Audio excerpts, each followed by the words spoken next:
E aí galera, muito boa noite, tudo certo? Olha só, desafio avaliativo hoje, a galera deve ter acompanhado ao longo do dia, desafio do X, colocamos aqui um desafio hoje avaliativo morfológico, né? Eu vou fazer uma avaliação morfológica do meu cliente, vou fazer um desafiozinho com vocês, teve uma galera que se posicionou, votou hoje aqui, e agora nós vamos tirar limpo essa votação, né? Nós vamos analisar quem tá certo, quem estava certo, quem estava errado, por que estava certo, por que estava errado, né? Na avaliação da seleção ali das equações, o que eu tenho que levar em consideração. Na verdade o desafio foi isso, né? Usar equações preditivas do percentual de gordura e eu vou selecionar uma equação. E aí eu tenho que ter alguns critérios para isso. É um desafio onde estaríamos fazendo, nesse desafio, uma avaliação morfológica, caímos no percentual de gordura e surgiu alguns desafios para selecionar a equação. E aí eu coloquei 4 opções para vocês, vou ler já para vocês aí. E aí nós temos que ter um raciocínio em cima disso para poder evoluir um raciocínio avaliativo, né? Poder encontrar a melhor forma, o melhor meio de avaliar o nosso cliente. Então vamos lá, galera, vamos para o nosso case, onde vai surgir um problema. Pode ser que o case que eu criei hoje aqui, vocês se vejam nele. Pode ser uma situação que vocês já vivenciaram. Então vamos lá, vamos ver o que eu coloquei de desafio avaliativo hoje, tá? Vou virar a tela aqui e vou acompanhar do computador, ó. Tá aqui a tela inicial. Então vamos lá, ó. Qual é a ideia aqui? Nós vamos fazer um desafio prescritivo, avaliativo então, né? E como é que eu comecei fazendo aqui a interpretação do processo? Ó. Você vai realizar a primeira avaliação de um cliente, tá? Então vocês vão, imagina aí, vocês vão fazer a primeira, tá aqui ó, primeira avaliação com o cara. Então vocês não têm dados anteriores, tá? Certo? Vocês não têm dados anteriores. Então vamos lá, galera, qual é a situação, o problema? Ó, você vai realizar a primeira avaliação com um cliente, tá? Claro, né, galera? Aí é o seguinte, vai depender das necessidades, do tempo que vocês têm para avaliar. Vocês podem fazer uma avaliação mais criteriosa, menos criteriosa, mais ampla, menos ampla, mas vamos raciocinar que vocês vão fazer uma avaliação morfológica dentro das avaliações que vocês estão fazendo. Talvez às vezes nem seja necessário. Vamos imaginar aqui que vocês estão fazendo essa avaliação morfológica. Vamos raciocinar dessa forma, ok? Então começa a nossa situação problema. Começa o nosso case aí, para nós raciocinarmos dessa forma. Vai ter um problema avaliativo aqui, a gente vai ter que definir uma linha de ação, beleza? Então vamos lá, acompanha a linha de raciocínio, que a live é sempre através de linhas de raciocínio. Então a primeira lógica é essa, você vai realizar a primeira avaliação de um cliente, ok? Tranquilaço. Vamos lá, vamos seguir aqui, ó. O que eu coloco na sequência? Olha só, acompanha aí. Para monitorar as modificações morfológicas, né? Então, qual é a ideia de vocês quando avalia? Cara, eu quero, João, na verdade, fazer um monitoramento. Ó. Eu quero monitorar essas modificações eventuais que meu cliente vai ter do ponto de vista morfológico, porque ele pode querer emagrecer, esse cliente pode ter o desejo de hipertrofia muscular, né? Entre outros. Então, eu preciso monitorar essas modificações. Dentre várias análises, vamos imaginar lá que vocês vão fazer várias análises morfológicas, tá? Você decide fazer também o seu percentual de gordura do cliente. E aqui está um gráfico do X, que nós temos na plataforma X, onde nós dividimos a composição corporal entre massa gorda, o seu percentual, né? E a quantidade absoluta de massa gorda. Massa muscular aqui em verde, massa óssea e residual, tá? Então uma divisão de 4 componentes. Mas vamos nos ater aqui, ó, o percentual de gordura, percentual G. Então vocês vão fazer uma avaliação, vão monitorar a primeira avaliação do cliente e vocês decidem aí fazer a avaliação do percentual de gordura. Se identificaram nessa situação? Vejo que muito comum, né, galera? A galera normalmente faz a avaliação do percentual de gordura e às vezes avalia fazendo a composição corporal entre massa gorda e massa muscular. E às vezes faz avaliação entre massa gorda, massa muscular, massa óssea e as massas que sobram do corpo, linfa, sangue, pele, sistema nervoso, tudo isso tem uma massa, né, um peso, e é contabilizado lá na massa residual. Então eu posso fragmentar o corpo, 2 componentes, 3 componentes ou 4 componentes. Normalmente essas são as formas de fragmentação do corpo nas composições corporais mais importantes. Massa gorda, massa muscular, óssea e residual. Ok? Tranquilo? Bem simples e talvez você se identifique nesse tipo de situação. Beleza? Vamos evoluir então. Vamos lá.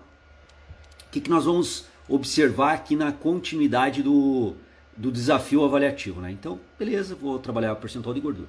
Olha lá. Um ponto importante agora aqui, ó. Após realizar de forma adequada, seguindo os protocolos de medida, né? Então, realizar de forma adequada, seguindo à risca os protocolos de medida, todas as medidas antropométricas de dobra cutânea, certo? Perímetro corporal, dobra cutânea, eu botei ali abreviado em DC, beleza? Tá aqui, ó. DC é dobra cutânea, certo? Estatura e massa corporal, que são as medidas mais básicas do ponto de vista antropométrico, né? Poderia colocar aqui até diâmetro ósseo, não coloquei, mas poderia, tá? Vocês podem fazer. Massa corporal, você gera, né, o percentual de gordura. Então eu faço lá de forma, seguindo rigorosamente os protocolos, então de forma adequada. Eu mensuro o quê? Vocês, né, nessa ideia, mensurariam o quê? Dobra cutânea. Vocês mensurariam perímetros corporais, vocês mensurariam a estatura do cliente, seguindo os protocolos internacionais à risca. Vocês mensurariam a massa corporal do cliente de vocês e através dessas medidas, tá? Através dessas medidas, vocês chegariam no quê? Vocês gerariam o percentual de gordura. Botei em verde agora aqui, ó, o percentual de gordura. Beleza? Se identificaram com esse processo muito comum, vejo eu, no processo avaliativo aí do personal trainer, de um estúdio de personal, de uma academia que faça rotineiramente as avaliações morfológicas dos seus clientes. Lembrando que isso é importante para monitorar. Se o cliente chega com objetivo, com desejo de emagrecer, e eu vou buscar cumprir isso, claro que ele pode ver na cinta da calça que está num buraquinho diferente. Claro que ele pode ver que as calças na cintura começaram a ficar mais frouxas. Claro que ele pode ver que a camisa já não fica tão apertada na região do abdômen. Então ele percebe na própria vestimenta dele que ele está emagrecendo. Agora, quanto que ele está emagrecendo é o percentual de gordura que vai me dizer isso. E aí eu tenho uma medida mais precisa, quantitativa, para monitorar o processo. Eu não vou monitorar o processo a partir da cinta das calças do meu cliente que está agora no furinho mais interno. Eu não vou monitorar o processo de emagrecimento pela camisa dele na região do abdômen que não está tão estirada agora, está mais frouxa. Eu não vou usar isso, né? Isso é uma medida que provavelmente o cliente vai ter. Uma medida não é subjetiva, mas é uma medida que ele não quantifica muito bem as coisas, mas ele percebe que está emagrecendo. Agora nós, profissionais, vamos trabalhar com medidas antropométricas da composição corporal. Então o percentual de gordura é esse. Perfeito? Medi a antropometria e cheguei no percentual de gordura. Matheus meteu uma pergunta aqui, ó. De início é possível ter um resultado significativo sem dieta, no caso com o treino? É possível, Matheus, mas vai depender muito do quê? É como se encontra esse treino e a dieta normal, o hábito alimentar normal desse cara. Porque, por exemplo, assim, ó, se ele tiver um superávit dia energético, vamos colocar lá 100, 200 quilocalorias dia, mesmo introduzindo um programa de exercício físico, é difícil emagrecer o cara, né? Porque ele tem um superávit energético. Agora, se ele tem um equilíbrio já no dia a dia dele, ele é gordinho, mas no dia a dia ele tem um equilíbrio entre o gasto energético e o superávit energético, e isso está tudo ok, os hormônios estão tudo ok.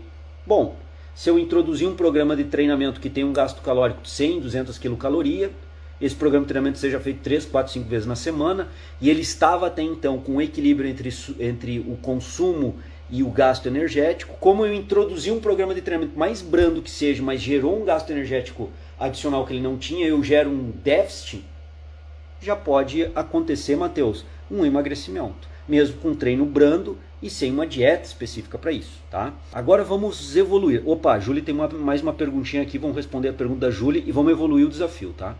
Como saber o percentual de gordura ideal do gênero e idade? O percentual de gordura, ele muda conforme o gênero, Júlia, tá? E não conforme a idade. Claro que se espera conforme a idade, aumenta um pouco do percentual de gordura. Mas eu questiono muito isso pelo seguinte. O idoso tem um percentual de gordura ao natural maior que uma pessoa jovem. Será? Qual é o dado fisiológico? O metabolismo diminui um pouco. Sim, mas isso não é um dado que vai gerar um maior percentual de gordura ao natural do indivíduo idoso comparando com o indivíduo jovem. Eu tenho 51 anos. O meu percentual de gordura é melhor do que muito jovem de 20. E daí? Eu deveria ter um percentual de gordura maior por essa lógica, mas não tenho. E aí, como é que fica? Então, o percentual de gordura pela idade, ele é o mesmo do jovem, do cara de meia idade e o cara do idoso. É o ideal. Agora, em relação ao gênero, aí muda um pouco, tá? A Júlia, né, que perguntou, deixa eu ver aqui. É a Júlia. Aí muda um pouco, Júlia. O que que muda ali?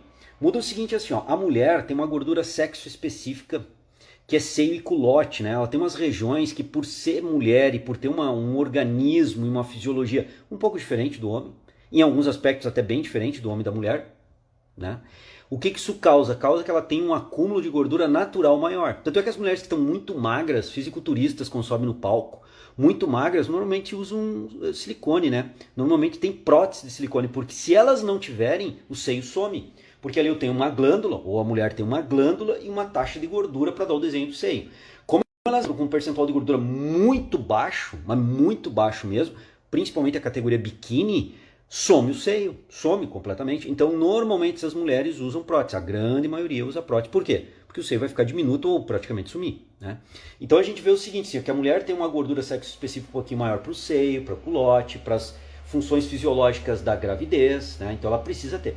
Então qual é o percentual de gordura ideal para homens, independente da idade, e qual é o percentual de gordura ideal para mulheres, independente da idade? Falei tudo isso para dizer que é independente da idade, mas tem a ver com gênero. E por que tem a ver com gênero? Pelos argumentos que eu coloquei até então para vocês. Mulher, normalmente, se coloca assim, para saúde fisiológica normal, 22 a 25%. A mulher com 22 a 25%, ela tá fofinha, mas fisiologicamente ela tá bem. Se ela quer definir o que eu vejo com a experiência de medir, quantificar a gordura com muitas pessoas, o percentual de gordura legal para definir, padrão Brasil hoje, wellness, né, fortinha, definida, marcada, vai ter que baixar dos 20% a gordura corporal da mulher. 18, 17, aí depende um pouco da genética também para ver o que fica legal. Quer definir mais, quer definir não tanto, né? Mas eu diria que vai baixar dos 20, vai entrar 18, 17% de gordura. Se buscar na literatura, o interessante na literatura é em torno de 22 a 25%, tá? Então é isso. E o homem? O homem normalmente se fala assim, em torno de 12 a 15% de gordura. Eu, por exemplo, hoje, eu tô com 16, 17% de gordura. Eu tô praticamente nesse padrão aí. Mas eu me sinto meio gordinho. Tem aquelas gordurinhas no abdômen que ninguém gosta. Para desfilar na praia não tá legal, tem que baixar um pouquinho. Verão chegando aí, para desfilar na praia aqui em Balneário Camboriú, tem que baixar um pouquinho. Então vejam bem, eu tô dentro de um padrão praticamente fisiológico ideal. Tá fofinho, não tá gordo, né? Tem alguns pontos que estão razoavelmente bem definidos. Região de abdômen que eu tendo a acumular mais, que tem um pouquinho mais de gordura. Então, para um ambiente fisiológico natural, eu tô bem. Pô, 16, 17% de gordura, eu tô ali entre os 12 a 15, um pouquinho acima, tá ótimo. Mas para analisar do ponto de vista estético, para uma boa definição, para eu desfilar na praia de sunga, cara, eu teria que estar com um percentual de gordura aí um pouco mais baixo. Baixo quanto, João? Eu diria aí abaixo dos 11%. 11, 10, 9%. O cara vai estar bem definido. Não no nível de um fisiculturista que sobe no palco para competir, mas num nível bem definido, assim fica legal. Então vejam bem, ó, independente da idade, eu tenho 51 anos, tá? Vamos colocar isso bem claro. Isso vale para o jovem lá também. Então o percentual de gordura que a Júlia tinha perguntado, ideal, independe da idade e ele depende sim do gênero pelas condições que eu descrevi anteriormente. Beleza, galera? Tranquilo, Júlia? Fechou? Como descubro a quantidade de peso a perder ou ganhar? Aí tu vai pelo percentual. Se tu tá hoje, por exemplo, né, Larissa, com, vamos lá, 27% de gordura, o ideal, como eu falei, 22 a 25. Então tu pode botar com metade, eu quero 22% e quero ver como é que eu vou ficar com 22%. Então é tu calcular esse percentual diminuindo o teu peso atual. Então tu tá com 27, tu quer passar para 22%, tu diminui lá do teu peso corporal quanto tu deveria pesar. Um pouco menos, né? Então tu tem que diminuir ali 5% de gordura, então diminui lá 5% do teu peso corporal. Claro que aí não é só massa gorda, vai influenciar mais, né? Então tu joga um pouquinho menos, tá? É uma linha de raciocínio assim bem simples. Eu diria que o legal não é colocar como meta um percentual de gordura. É assim, eu tô gordinha, eu tô com, vamos lá, fofinha, 27%. Vamos imaginar, Larissa. Pô, o João falou também na live dele que é melhor estar um pouco mais baixo. Realmente, para estar mais definido. Quanto? Aí vai depender muito da subjetividade de cada um. Quando que tu vai estar bem? Talvez tu entre ali com 23%, tu já olha pro teu corpo, olha no espelho, pô, melhorou, tava com 27, 23, já ficou bacana. Beleza, marca esse valor. Pô, quando eu tô com 23, eu sei que eu tô bem, eu me olho no espelho e me sinto legal. Por exemplo, eu assim, ó, eu tô, como eu falei pra vocês, eu tô com 16, 17%. Quando eu bato ali 12, 13%, pra mim tá ótimo. Eu não tô ainda no padrão que eu falei pra vocês, pra estar definido mesmo, o cara se sente legal definido de 11 para um pouquinho pra baixo. Mas eu com 12, 13% tô super bem, me olho no espelho assim, tô satisfeitíssimo com o resultado estético. Hoje eu tô com 16, 17, então eu teria que baixar um pouco mais aí. Então eu diria assim, ó, que para cada um tem que buscar aquilo de olhar no espelho e se achar bacana, tá? Sem neurose, sem loucura e aí registrar, ó, pô, quando eu tô com esse percentual de gordura é o meu peso legal, dependente da massa muscular, né? Porque eu posso estar com um percentual de gordura de 13% com mais ou menos percentual de gordura. Eu tô legal com 13% e 12%. Me olho no espelho e tô bacana. Então eu diria que esse é o critério maior para vocês trabalhar com o cliente de vocês, porque leva muito daí em consideração a individualidade, a subjetividade, o olhar do cliente para o corpo dele e a satisfação de olhar o corpo, estar satisfeito com aquele perfil biofisiológico. Então é muito subjetivo. O profissional querer amarrar e dizer que o percentual ideal é tanto, eu vejo muito arbitrário isso. Muito arbitrário. E eu não estou levando em consideração a individualidade e a subjetividade do cliente, porque o que pesa é o que ele se olha no espelho e se gosta. Sem neuroses. Porque às vezes o cara já está magro e acha que tem que estar mais. Aí cabe uma conversa para ver se ele não está tendo uma deturpação visual da autoimagem, que a gente sabe que tem patologias disso, que o cara tem uma deturpação da sua autoimagem. Olha no espelho, a vigorexia. O cara já está forte, bem definido, olha no espelho e acha que não está legal, né? A anorexia, tá magra pra caramba, o cara se olha no espelho e acha que tem que emagrecer mais. Então aí tem que ver também essas deturpações, essas patologias de visão da própria morfologia. Mas tirando isso de lado e considerando uma normalidade, o critério é subjetivo de cada um, é o espelhão lá que vai definir. E aí, Larissa, é legal tu marcar lá aquele percentual que a tua cliente estava legal, porque quando ela aumentar ou aumentar a massa muscular, tu já tem um critério. Pô, ela fica bacana, ela se acha bacana com esse percentual. Beleza, tu já tem aquele percentual ali. Então se ela tá gordinha e não tá gostando, vem emagrecendo e pedindo pra ela ir se observando, se olhando e vem fazendo um trabalho de emagrecimento. Quando chegar num ponto, você, pô, Larissa, pô, tô legal com o meu corpo aqui, ó. Achei ele bem bacana, assim, tô satisfeita com o corpo. Ah, talvez um pouquinho menos e tal, mas como tá bacana. Dá pra desfilar na praia, botar um biquíni, me sinto bem. Beleza, quanto que ela tá? 15%? 20%? 15%, pô, tá definida pra caramba. 20%, pô, tá legal. 18%, tá bem definida. 25%, tá um pouquinho mais alto. Feito, galera, ó, já discutimos aí algumas situações bem interessantes, tá?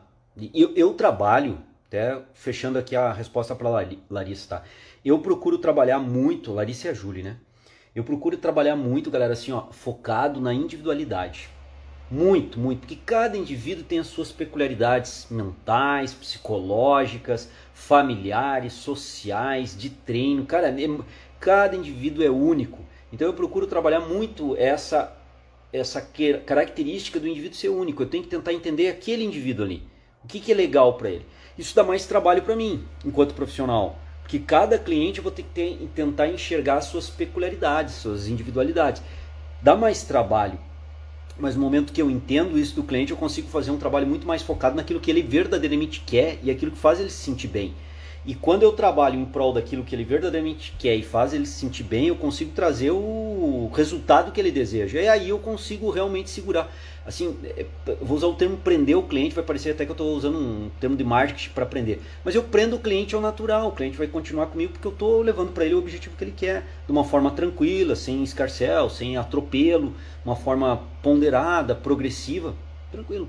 E esse percentual de gordura, então, ideal, ele pode ser mais ou menos, vai depender muito como a pessoa se olha no espelho. Sem uma vigorexia e sem uma anorexia, sem patologias instaladas ali, tá? Porque se a gente entrar na discussão da vigorexia ou da anorexia, aí nós entramos em outros patamares de discussão. Não estou discutindo essas questões aí, beleza? Vamos voltar para o nosso desafio para poder concluir ele e depois a gente pode bater mais papo aqui sobre essa questão do emagrecimento. Vamos lá então. Só bem rapidinho, né? Porque tem uma galera que chegou agora. Nós estamos aqui no nosso desafio colocando algumas situações. Eu vou relembrar rapidinho. Você vai realizar a primeira avaliação com o cliente, beleza? O que acontece nessa primeira avaliação?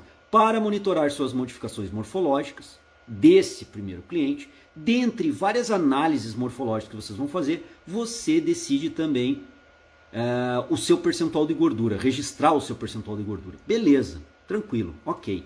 E aí, o que acontece? Após realizar de forma totalmente adequada, criteriosa e baseada em protocolo, todas as medidas antropométricas de dobra cutânea, perímetro, estrutura e massa, você vai gerar o percentual de gordura. Beleza, nós chegamos aqui. Vou gerar o percentual de gordura do meu cliente. Já tem pergunta aqui na caixa de pergunta, eu já vejo, já respondo para você. Só quero evoluir um pouquinho nesse desafio aqui, tá? Beleza. E aí aqui, galera, nós vamos entrar agora num questionamento. Olha lá, ó. Então eu fiz toda a avaliação, vou fazer o percentual de gordura, e aí vem um detalhe, olha só o detalhe agora aqui. Vamos lá entender bem esse detalhe agora aqui que é importante. O que está acontecendo aqui? Ó? Quando eu vou fazer o percentual de gordura do cara, né? Nesse momento de fazer o percentual de gordura, você verifica, olha só, quatro equações preditivas do percentual de gordura. E essas 4 equações preditivas do percentual de gordura têm uma característica. 4 diferentes equações preditivas do percentual de gordura.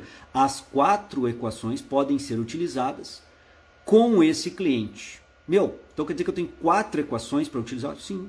Tu tens a possibilidade de utilizar a equação A, B, C ou D. E aí vem a pergunta para vocês. É preciso decidir. Decidir o que, João? Qual destas equações eu vou utilizar?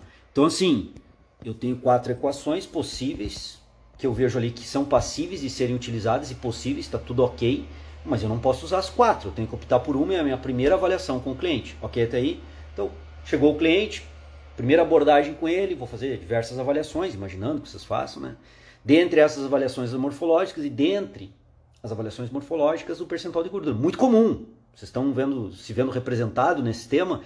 E aí quando vocês pegam aquela mulher lá, vamos imaginar uma mulher de 33 anos, certo? Mãe há 5 anos, então ela já tem uma filha de 5 anos, mãe de uma filha só, que ganhou um pouco de gordura, vocês foram fazer a análise, fizeram as medidas e quando foram aplicar as equações, vocês se depararam com 4 equações possíveis de fazer. No Excel isso é muito comum, porque o Excel a gente faz uma peneira automática, ele já está programado, né? Para quando vocês colocarem os dados dessa mãe, então mulher, 33 anos, mãe e tal, blá, blá, sedentária e tal, o Excel já seleciona as equações possíveis que cabem para ser utilizada com essa mãe, com essa mulher. E apresentam para vocês essas equações. E aí vocês vão ter que decidir. Por exemplo, que o Excel apresentou 4 equações para vocês. Qual que vocês vão decidir?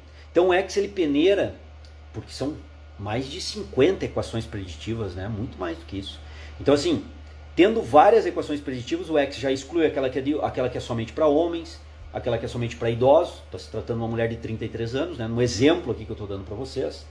Uma mulher sedentária, vamos imaginar que está voltando a treinar agora, então o Excel vai pegando as equações existentes, retirando aquelas que não cabem, equações para homem está fora, equações para mulheres idosas está fora, equações para mulheres de 20 anos para menos está fora, né? Então o Excel vai selecionando as equações e aí ele apresenta para vocês 4 equações são possíveis de fazer. Beleza até aí? Entenderam o raciocínio? Tem 2 perguntas na caixa de perguntas, já vou verificar as perguntas de vocês. E aí vem o desfecho do questionamento para nós podermos raciocinar, tá? Então, dito isso e observado isso, galera, vamos para o desfecho aqui, ó, né? Vamos olhar o desfecho do desafio avaliativo. Frente ao exposto, né? Então, frente ao que eu coloquei anteriormente, frente ao exposto, sua decisão. Olha só, agora é o profissional de educação física, decisão. Tem que decidir qual equação vai utilizar. Será pautado em que critérios? Olha bem, será pautado em que critérios? Vejam bem, galera, 4 equações podem ser utilizadas. Qual das 4 eu vou utilizar? Aí, o interessante é vocês entenderem quais os critérios que eu tenho na mão para analisar as 4 equações. Qual delas? As 4 são possíveis de serem utilizadas. Qual a melhor? Como eu defino qual a melhor equação? Agora que eu vou discutir com vocês as opções e explicar para vocês como é que vocês definem uma melhor equação. Como é que vocês raciocinam uma melhor equação dentre 2 equações que são possíveis de serem aplicadas com o cliente de vocês, tá? E aí a Larissa perguntou, indica umas fórmulas aí, professor, é exatamente o que o Excel faz. Ele faz a nossa plataforma de avaliação e prescrição que patrocina essa live. Do Excel, né? Plataforma de avaliação morfológica, postural, física, anamnese e prescrição de exercício na musculação, funcional, alongamento, treinamento resistido com elástico. Tem várias propostas metodológicas de prescrição com Excel. Beleza? Bom, vamos lá então. Vamos ver o que nós vamos fazer, o que nós temos de opção e o que vocês marcaram aí, galera. Olha só. Primeira opção que eu coloquei para o povo aí, né? A equação que exigir menor número de dobras cutâneas para predizer o percentual de gordura. Então eu vou lá e olho, a equação que exige 2 dobras cutâneas vai ser favorável. Ou a equação que usa uma dobra cutânea só, ou a equação que usou só 3, a equação que usa menos dobras cutâneas. Esse pode ser um critério? Até pode, mas quanto menos dobras cutâneas tiver na equação, eu tenho uma representatividade da distribuição de gordura menor. Então vamos imaginar o seguinte, tem uma equação preditiva do percentual de gordura de Lohmann, 1992. Essa equação do Lohmann usa duas dobras cutâneas, somente duas, tricipital e subescapular, validada para algumas populações para serem aplicadas, inclusive populações brasileiras, apesar da equação ser estrangeira, mas já foi validada para algumas populações brasileiras, tipo adolescente, criança, já foi validado, adultos jovens, já foi validado. Então eu vou selecionar essas duas equações, essa equação do Lohmann de 92, por quê? Porque ela usa somente duas dobras, e duas dobras bem interessantes, né? Tricipital e subescapular, o cara não precisa nem tirar a camisa, menina. Eu levanto a manga da camisa, mensura tricipital, levanto a camisa atrás, ergo um pouquinho o sutiã, no ponto subescapular e vou ali e meço. Então eu não preciso nem tirar a camisa, trazer talvez uma situação um tanto quanto constrangedora. Ok, posso usar esse critério? Posso, só que tem um problema. Se essa menina tiver aquela distribuição de gordura com maior taxa de gordura em membro inferior e culote, que é muito comum em algumas mulheres, em Blumenau, da onde eu falo para vocês aqui nessa live, é muito comum pela descendência alemã, a gente vê muito isso aqui em Blumenau, mulheres que não têm tanta gordura no tronco, membros superiores, e até na região do abdômen não tem tanto, tá? É bem tranquilo assim, uma distribuição de gordura bem tranquila na região do abdômen. Mas quando a gente entra da cintura do abdômen para baixo, culote com muito acúmulo de gordura em região glútea e muito acúmulo de gordura em membros inferiores. É uma característica muito da mulher aqui de descendência alemã, aqui de Blumenau. Então, se eu usar essa equação de Lohmann por ter somente duas dobras e agilizar o processo, e a dobra tricipital e subescapular, que a pessoa mesmo com a camisa eu consigo medir, e com isso eu afasto até situações que podem se tornar potencialmente constrangedoras, a pessoa que tem camisa, só ergo um pouquinho a manga, ergo um pouquinho nas costas, elevo um pouquinho o sutiã ali nas costas e mensura a dobra cutânea subescapular. Daria? Seria eficiente? Seria. Porém, numa pessoa que tem uma distribuição dessa de gordura que eu estou comentando para vocês, aonde o maior acúmulo de gordura estaria na região de glútea, na região do quadril, de culote, membro inferior, eu não tenho nenhuma dobra nessa região. Então é possível que, vejam bem o raciocínio agora, eu mensurando e usando a equação do Lohmann, que foi validada, está em condição de ser usada com essa mulher, mas ela tem uma distribuição de gordura típica. Eu ia falar anômala, mas não é anômala, senão parece que é anormal. Não é uma distribuição anormal. É típica dela, daquela característica genética, né? E eu não tenho nenhuma dobra naqueles pontos ali, então o que pode acontecer? Me dá um percentual de gordura, por exemplo, assim, ó, 23% da mulher. Eu vou olhar nas referências, de 22 a 25 é ideal para a mulher, ela está tranquila, está dentro das referências.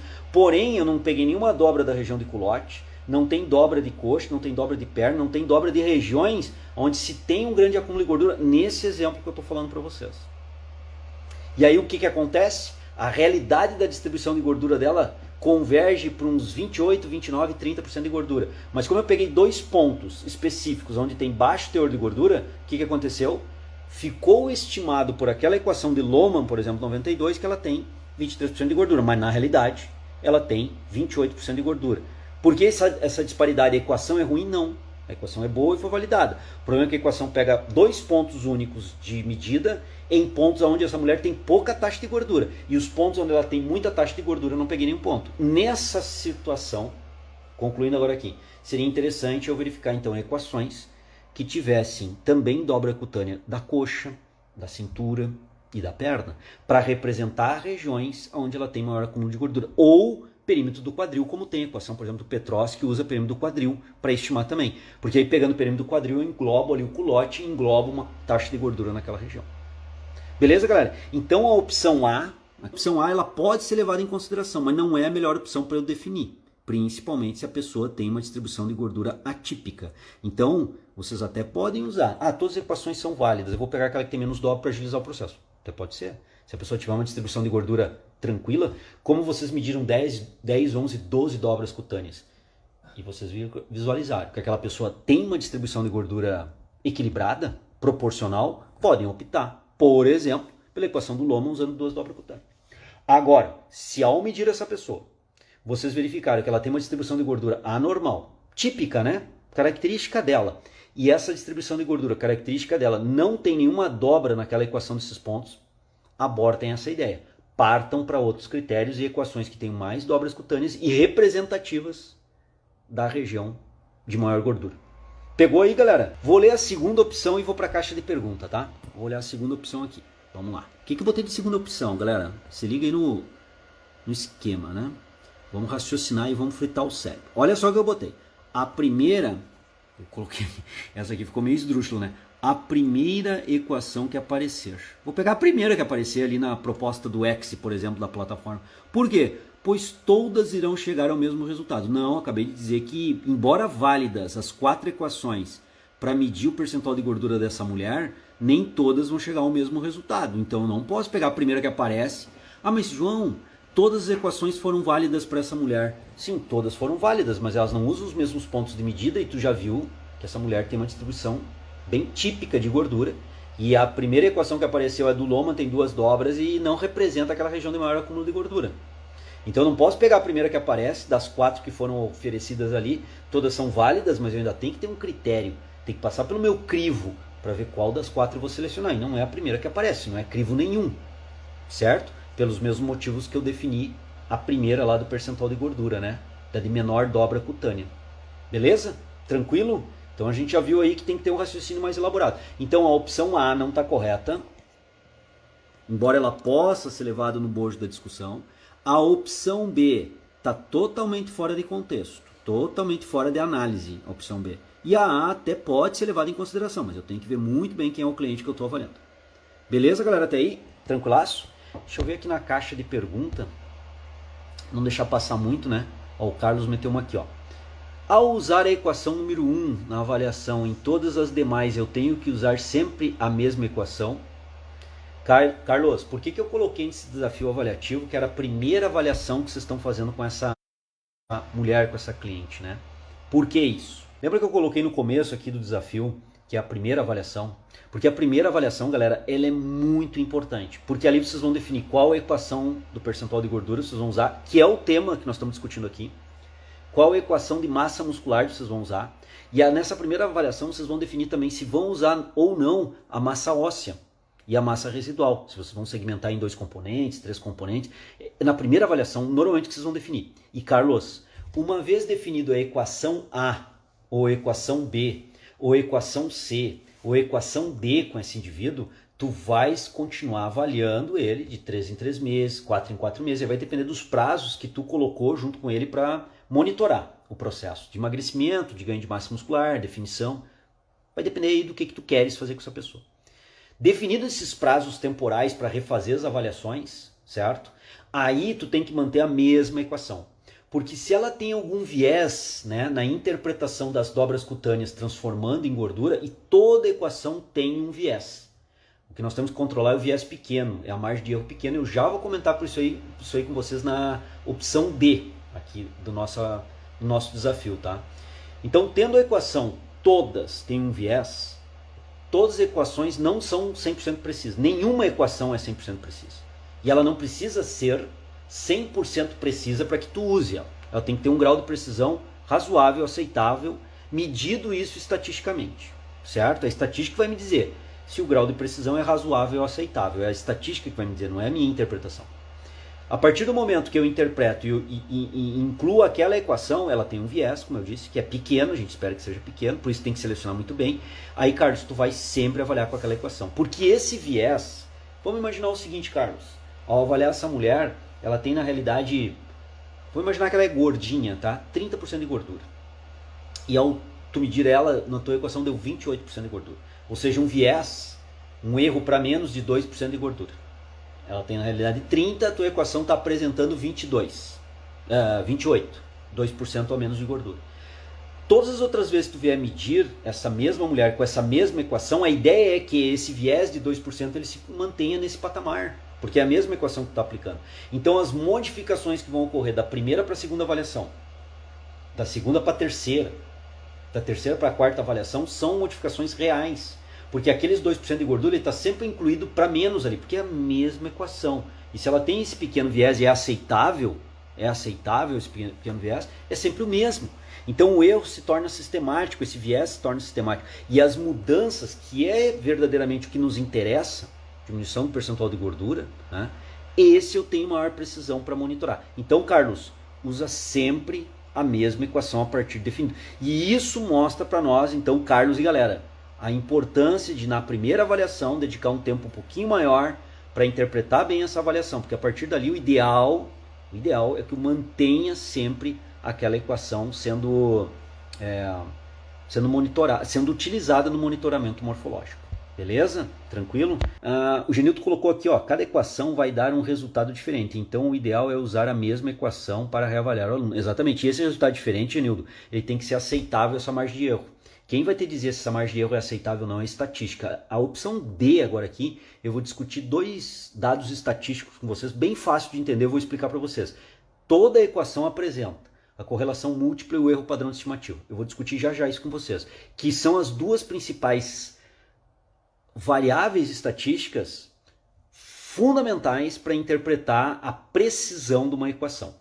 Tá? Já vou discutir isso aí com vocês, beleza? Com relação ao adipômetro, ao usar um adipômetro em todas as avaliações, usar sempre o mesmo, seria melhor, tá? Então assim, ó, se eu estou usando um adipômetro científico, eu mudar para um clínico é complicado, porque a resolução de medida muda muito. Se eu estiver usando um clínico e mudar para o científico, mesma coisa. Melhor que eu não mude nem a marca, porque aquela mola que gera tração nos adipômetros, ela tem uma precisão ou uma tensão similar entre as diferentes marcas de adipômetro. Eu disse similar, Sheila. Vinícius, eu falei uma tensão na mola similar. Eu não disse, galera, Paulo, eu não disse igual. Vanessa, eu não falei igual. Então vejam bem, quando eu faço a avaliação, Carlos, é melhor que eu use sempre a mesma equação. Então destina um tempo para analisar bem a tua equação, que tu vai usar na primeira avaliação. E a partir disso também, procura usar o mesmo adipômetro. Porque embora eles não mudem muito a tensão na mola, mudar um pouco a tensão na mola já vai achatar mais ou menos a dobra e vai dar um resultado de medida menor ou maior. Principalmente nos adipômetros científicos, que a resolução de medida é em décimo de milímetro. É 1 milímetro dividido por 10, essa é a resolução da medida. Então qualquer modificaçãozinha na pressão da mola vai pressionar mais a dobra ou menos e já vai acusar na medida da dobra cutânea. Então eu sugiro, pela prática, isso não tem dado científico analisando isso, mas pela prática tu manter tanto a equação quanto o adipômetro. Claro que existem situações que tu vai ter que mudar de adipômetro por N motivos, né? Mas se possível mantenha o mesmo, tá? Beleza? Galera, vamos olhar aqui a opção C agora que eu coloquei, né? Dentro do nosso desafio. Vamos lá, ó. O que eu coloquei como opção C? A equação que for mais específica, olha lá, ó, específica ao meu avaliado, ao meu cliente, em termos de idade, olha só, e condição física. Em termos de idade, eu já comentei ali que as equações já vêm rastreadas por idade, né? E condição física, tem equação que é mais para sedentário, tem equação que é mais fisicamente ativo. As equações também vêm rastreadas, individualizadas por isso. E no X aqui, a equação que é apresentada para vocês já leva em consideração isso, tá? Já leva. Se for o X, ele já vai levar, ele já vai rastrear, vai fazer uma peneira e vai apresentar para vocês as equações que estão de acordo com a idade da pessoa, porque tem equação que é só para idosos, sabiam disso? Tem equação que é só de pessoas de 64 anos para cima. Tem equações que são pessoas não jovens, de meia idade até chegando à terceira idade. Tem equações que são só para pessoas jovens, de 18, por exemplo, a 28 anos. Tipo a de Guedes, a equação de Guedes, que é a primeira equação em amostragem brasileira. É uma equação de 1985. D'Artagnan Pinto Guedes, na verdade. Professor de Londrina, se eu não me engano. Ele fez um trabalho de mestrado dele, a primeira equação preditiva em amostra nacional. Todas as outras até então existentes eram em amostras internacionais que eram validadas ou não para a população brasileira e o pessoal aplicava. Tá? Então, por exemplo, a equação do Guedes é para pessoas jovens, 18 a 28 anos, fisicamente ativas. Não posso usar nessa faixa etária para sedentários, não posso usar fora dessa faixa etária. Então, é muito importante observar a idade e a condição física da amostra e se a equação está específica a isso. Mas vamos considerar que nesse meu exemplo, as equações apresentadas foram pelo X. E se foram pela nossa plataforma X, foi selecionada equações para a faixa etária da pessoa, não vai entrar a equação que esteja fora da faixa etária da pessoa, e não vai entrar a equação que não condiza, que não esteja condizente com o nível de condição física da pessoa. E ainda tem 4 equações. Então usar como critério a equação mais específica sempre tem que usar. Usar como critério a faixa etária sempre tem que usar. Eu não posso pegar uma equação que está fora da faixa etária da pessoa. usar como critério uma equação do gênero que não foi colocada, pegar uma equação para mulher e aplicar em homens, nunca. Absolutamente nunca. Pegar uma equação que é produzida para idosos e aplicar para o João, que tem 51 anos, meia idade, não dá. Vai dar erro, até dá, né? Aplicar a equação até dá, mas vai ter uma margem de erro aumentada ali por a inadequação da equação para aquele público. Então, raciocinar com a especificidade da equação, isso é padrão. Se for no X, isso vai ser selecionado, vocês nem precisam se preocupar. Ele apresentou para vocês, ele já fez isso. Nossa plataforma já fez isso, ela já vai selecionar e apresentar para vocês. Aí vamos imaginar que as 4 equações apresentadas foram pelo X. Então as 4 equações estão de acordo com a faixa etária, de acordo com o gênero e de acordo com a condição física. E aí, galera, aí nós chegamos na opção D, que alguns votaram, mas nem todos, que é a opção correta, tá? E agora eu quero discutir um pouquinho isso aqui tecnicamente com vocês. Usarei a equação com maior correlação múltipla, que é o R maiúsculo aqui, ó. Aí, galera, tem que entender o que é correlação múltipla. Eu vou dar uma explicada geral aqui para vocês. Pô, aula de estatística agora? Sim. Qual é o problema? Qual é o problema? Não, mas eu tive estatística lá na universidade, um saco, não entendi nada. Calma, eu não vou ficar discutindo equação aqui contigo da estatística, fórmula matemática. Eu vou discutir a lógica do negócio. Calma, acompanha aí que tu vai ver, tá?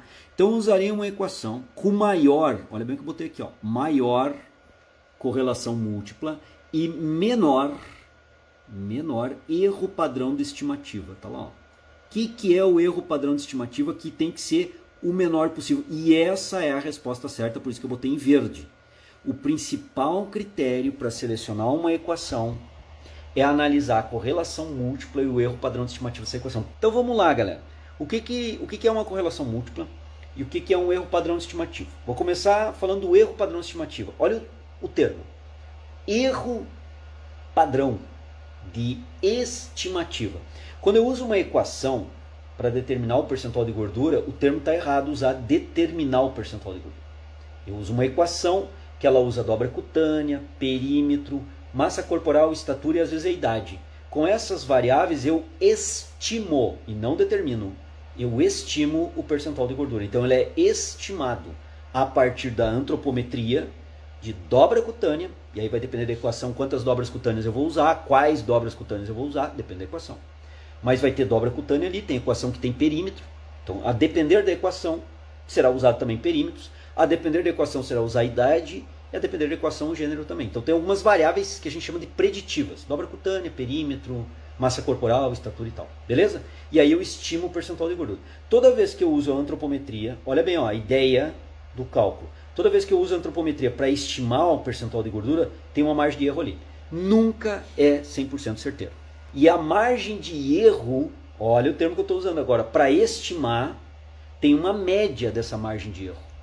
É chamado de erro padrão de estimativa. É uma margem do erro calculado pela estatística entre o valor real e o valor estimado. O valor real é feito por pesagem hidrostática, o DEXA, é ali que eu tenho o dito valor real. E aí eu estimo pela equação e vejo, tipo assim, para o João, eu apliquei uma equação no João, o valor real de um DEXA que tenho feito comigo, o valor real do meu percentual de gordura é 15%. Usou uma equação, deu 18%. Então a margem de erro para mim foi 3% para mais. De repente pega o Bruno, tá aqui do meu lado, faz a mesma coisa com o Bruno. O DEXA deu para o Bruno 15% de gordura e na estimativa deu 18% para o Bruno na equação. Então a equação está estimando 3% acima do valor real dele. Valor real, Gold Standard, DEXA. Beleza? Tranquilo? Ou pesagem hidrostática, outro método para fazer isso que tem grande precisão. E aí o que acontece, galera? Aí eu tenho uma margem de erro 3% para cima para mim e 3% para baixo para ele. E para vocês? Aí pega-se uma amostragem grande de pessoas, se replica exatamente isso. Olha a trabalheira que dá para o pesquisador fazer isso. Não é mole fazer trabalho de validação, nem de desenvolver a equação e nem de validar a equação já existente. Tem que pegar uma galera, fazer tudo isso, fazer DEX, fazer antropometria, cruzar estatisticamente, e aí a estatística lá vai ser gerada o erro padrão de estimativa, que é o quê? A média de erro que eu tenho para aquela população ao usar aquela equação estimando o percentual de gordura. É um erro padrão de estimativa. E esse erro padrão de estimativa, normalmente, assim, tem critérios, né? Alguns autores trabalham com 3% no máximo de erro padrão de estimativa, outros 4% e outros 5%. Aí vai depender qual que vocês vão seguir. Então o erro padrão de estimativa é o percentual, é a média de erro entre estimar e ter o valor real. Isso é medido pela estatística. Dá uma trabalheira do cão. Não pode ser amostra pequena, tem que ser amostra grande, dá uma trabalheira do cão. E aí o pesquisador consegue gerar o erro padrão de estimativa, que é a média de erro. Se essa média de erro estiver abaixo do ponto critério dele, pode ser 5%, pode ser 4%, pode ser 3%. Se estiver abaixo disso, valida a equação. Se estiver acima disso, a equação tem um erro padrão de estimativa muito grande, a equação não valida. Aí o pesquisador vai colocar lá que aquela equação é inadequada para ser usada naquela população, porque tem um erro padrão de estimativa muito alto. Se estiver abaixo do critério dele, do ponto de corte, a equação valida. Por quê? Porque ela tem um baixo erro de estimativa médio para aquela população. Basicamente é isso. E é isso que vocês têm que olhar numa equação. Eu sei que ninguém fala e diminui o nosso público aqui, ó, porque a galera não gosta de ouvir isso. Só que isso é qualidade no serviço de vocês. Os menos pessoas que estão agora aqui, que estão absorvendo essa informação, que é a opção D, são vocês que vão fazer a diferença, e isso que vai diferenciar vocês no mercado. Não é o marketing diferenciado, é o trabalho. O marketing chama pessoas, eu estou sempre dizendo, o marketing ajuda, mas para manter é qualidade no trabalho, qualidade na avaliação, qualidade na prescrição. E tem que entender isso, tem que saber. Então o erro padrão estimativo é isso. João, onde é que eu encontro esse dado? 5, 4 ou 3% de erro, de margem de erro, ou 10%, eu tenho que saber. No estudo original do cara. Aí tem que ir lá no estudo original. No Excel a gente faz essa peneira e apresenta para vocês. Tá? Marcelão colocou aqui, ó, 100% só se mata e tirar... 100% só se matar o cara e tirar a gordura, fazer dissecação. Por isso, ó, vou fixar aqui do Marcelo. Por isso que a medida direta do percentual de gordura só tem uma. Dissecação de cadáveres. É a única medida direta. Não existe outra medida direta do percentual de gordura. Todas as demais medidas do percentual de gordura são indiretas. Direta, Carlos, é só dissecando o cadáver. Tu mata o cara e seca. Tira a gordura dele e põe na balança. Ali é medida direta. Ali tu vai ter o valor 100% certeiro. É isso aí, Marcelão. Pega o artigo original e vê. No X vai ser apresentado para vocês. Clica lá no ponto de interrogação, ele apresenta o estudo original, o título, toda a referência do estudo original e o erro padrão de estimativa e a correlação múltipla que eu vou discutir agora com vocês. E o que é correlação múltipla? Mas preciso ver, a Ritinha falou que legal, ó, pegou, o Carlos também pegou, beleza, tranquilo. O que é correlação múltipla? E eu vou para a caixa de perguntas, tá? Tem 2 perguntas da galera aí sobre o tema. Galera, correlação múltipla é o seguinte, assim, ó. Tu pega a pessoa que tem menos percentual de gordura, um pouquinho mais, um pouquinho mais, um pouquinho mais, um pouquinho mais, um pouquinho mais. Então aqui tem menos, numa amostragem de 300 pessoas, vai. Aqui deu menos percentual de gordura, deu 8%. Depois daquela ali teve uma outra louca lá que deu 8,3, outra 8,4, 8,5, 8,6, vai subindo. A que mais deu? Pô, deu 28% de gordura. Então aquelas 300 pessoas estão entre 8 a 28% de gordura, distribuído ali o percentual de gordura. Medido pelo quê? Pelo DEXA, que é a melhor medida para percentual de gordura por imagem, que é um aparelho que faz a densitometria óssea. É o mesmo aparelho da densitometria óssea, tá? Que o médico usa lá para densitometria óssea, também é usado em validação de equações preditivas. Só que ao invés de ver a densidade mineral óssea das pessoas lá no DEXA, bota a máquina a avaliar o percentual de gordura por imagem, tá? Ela consegue fazer isso com uma boa precisão, uma das melhores precisões que tem. Só perde para dissecação de cadáver, tá? Que é medida direta. Então é uma boa medida. Então vamos imaginar que eu peguei o DEXA, de 300 pessoas, apliquei o DEXA lá com 300 pessoas, aqui deu menos percentual de gordura, 8%, depois teve uma lá com 8,3, 8,4, foi subindo até 30% de gordura. Aquelas 300 pessoas estão distribuídas ali, beleza, pelo DEXA, então aquilo ali é o critério. Aí eu pego e faço a antropometria e aplico a equação. E aí eu vejo da menor percentual de gordura ao maior e boto na linha horizontal aqui, ó, do eixo, faço o sistema cartesiano. Vertical o DEXA, o percentual de gordura distribuído do menor até o maior, e na horizontal eu coloco aqui também, ó, do menor ao maior percentual de gordura, do menor ao maior. E aí a correlação múltipla ela faz o quê? Ela cruza esses resultados. Tipo assim, o João foi avaliado pelo DEXA. Lá no DEXA, qual foi meu percentual de gordura? Vamos imaginar que deu 18% de gordura. E lá na equação deu quanto? 18,2. A margem de erro, o delta, o resíduo, que é o termo técnico para essa medida estatística, é 2%. 2% só. Agora mediu o Bruno. O Bruno deu lá no DEXA também 18% e na equação deu 22%. Pô, deu 4% de margem de erro para ele. Né? Deu 4% de resíduo. de variação entre o DEXA e o resultado dele lá. Então a correlação múltipla é associar o resultado meu, do Bruno e dos outros 300 caras que participaram do estudo para ver quanto que dá no DEXA e quanto que dá no outro. Quanto mais associado tiver esse resultado, mais parecido, a ordem no DEXA, do menor ao maior percentual de gordura, se aproxime muito a ordem da equação do menor para o maior percentual de gordura, vai dar uma correlação múltipla maior. Quanto maior a correlação, quer dizer o quê? Que o resultado do DEXA está muito associado ao resultado da equação, está muito parecido, os valores são muito parecidos, a ordem de escalonamento do menor percentual ao maior percentual são praticamente as mesmas pessoas quando eu olho no DEXA e quando eu olho na equação preditiva. Vai dar uma alta correlação, valida a equação. Essa correlação tem que dar acima de 0,8. Acima de 0,8 é o critério que se usa para validar equações. É isso. Se der abaixo de 0,8, são correlações que não estão muito associadas. Ou seja, o meu valor do DEXA não corresponde muito ao meu valor da equação.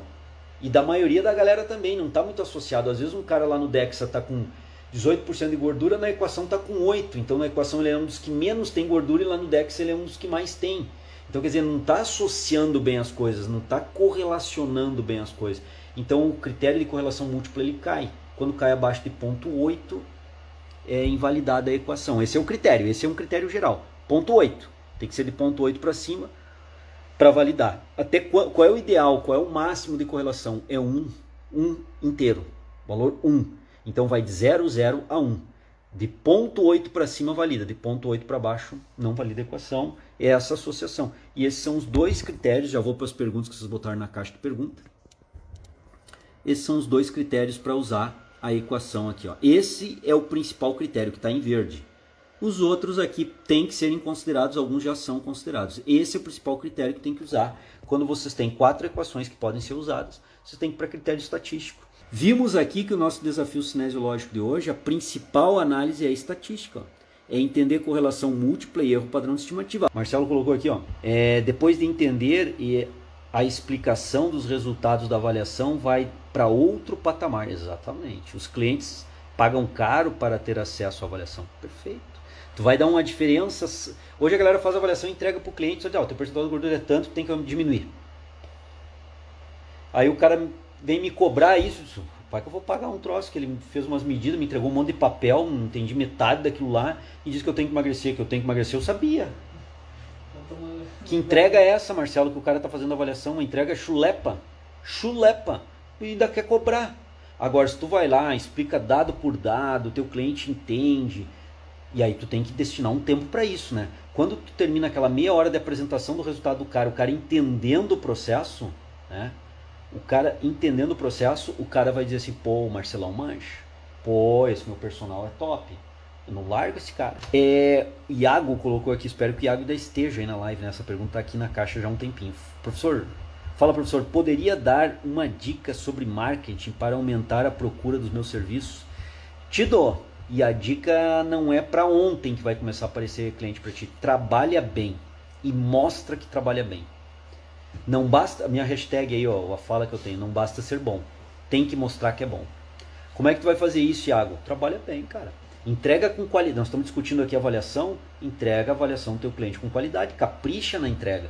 Capricha no resultado que tu vai entregar, na forma que tu vai entregar. Se for com X, vai ser online. Tu vai mandar pro celular do teu cliente, depois tu pode discutir no celular do teu cliente o resultado da avaliação dele. Capricha, porque é a construção de uma autoridade com o teu cliente que tu vai fazer pela qualidade do serviço que tu presta para ele. Tem outro jeito. Eu posso fazer um marketing para atrair um monte de gente. Agora, é o conteúdo que vai demandar a autoridade que eu vou gerar perante o meu cliente e o quanto que ele vai acreditar no meu trabalho e o quanto que ele vai valorizar em termos de financeiro. Se vai pagar muito ou pagar pouco o meu serviço. O marketing é importante? Ele vai atrair cliente. Por isso que eu digo, não basta ser bom. Tem que mostrar que é bom. Como é que tu mostra? Marketing é uma parcela disso. É uma fatia disso. Agora tem que ser bom. Porque aí tu vai mostrar um conteúdo, uma qualidade de serviço que vai te manter no processo. É isso. Quando o Treino em Foco abriu, falando agora do Treino em Foco, já falei várias vezes, vou falar de novo.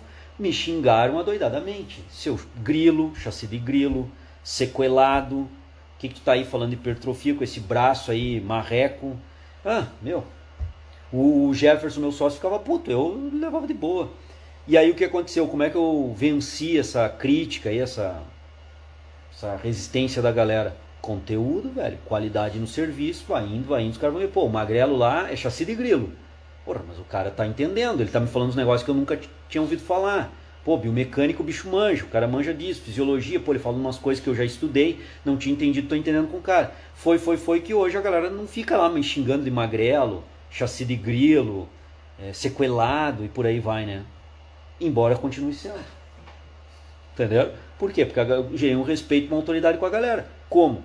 Qualidade no serviço. Vai fazendo, que uma hora vai acontecer, tá? Legal do X é que ele é autoexplicativo. Quando você toca na integração, né, ele traz todas as informações. O X, Carlos, é para te ajudar nisso, cara. Te ajudar também a explicar para o teu cliente. Manda lá pro celular do teu cliente, manda um link para ele, ele vai ver os resultados, aí tu vai detalhar alguns pontos importantes, mas tem muita coisa que é autoexplicativa, é gráfica e tal. Essa é a ideia. O X foi construído, desenvolvido para contribuir para vocês. Tá? Então, galera, é isso. A live de hoje foi bem bacana, eu gostei, teve bastante interação com vocês, conseguimos trabalhar um tema que a galera não trabalha muito nessa perspectiva. Falamos de estatística, né? Gente, valeu, brigadão, tá? Até semana que vem e vamos seguindo em frente aí. Um abração para vocês. Fechando a live aqui, muito obrigado pela participação, confiança no trabalho de sempre, tá? Tamo junto.